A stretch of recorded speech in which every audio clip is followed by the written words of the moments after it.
habang sumasailalim sa apprentice program ng Pamangkas? Nakakaranas ang ito sa kasama ko yung Mar.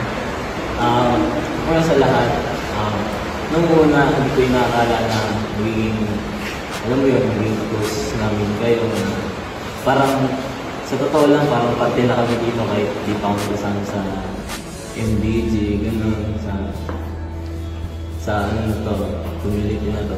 Pero nung una, nakakayaan pa, tapos makapagod, gano'n. Hindi ko rin masyado nasabayan yung makapagod. Pero despite all of that, ang saya niya. Kasi hindi siya ganun nakaka-pressure na. Actually, ano nga kami dito eh, parang sobrang privilege namin kasi lahat ng benefits gano'n. Parang special yung pagturing niya sa amin dito kaya ang saya gano'n. Mga dances, mga music na kasama kayo. Ayun, nakaka-enjoy. Kahit sobrang nakakapagod lalo na sinaya. Ayun lang, sobrang memorable niya ito. And to be honest, may-miss ko kayo. Ano ba yung halo-halo kasi since first of all, hindi ko inakala na ganun kadami magiging experience namin sa journey namin dito sa Fairmont. Kasi simula, feeling nga namin walang mangyayari sa amin, like puro discussion lang mangyayari sa amin dito. Pero nung dumating yung dance group, doon talagang dumami yung mga event na talagang nasalihan namin since kinuha kami, naging dancer, naging musician, talaga na tumutugtog ng mga indigenous instrument.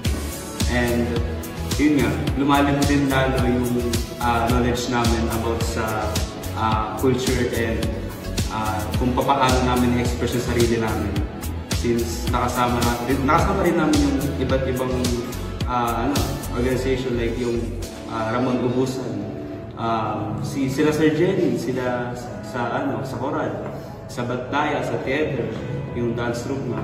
So, yun nga, na-feel talaga namin lahat na welcome kami. And anytime, si Ma'am Edna nagsabi, anytime open lang ang CCA, kung babalik kami, open lang ang CCA.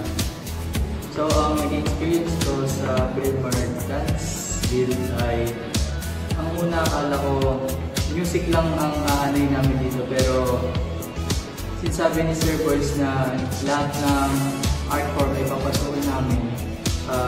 Hindi ko nakala na magiging masaya experience since yung una is theater, then biglang picking, dance muna, then music, then after na is tuloy-tuloy na dance.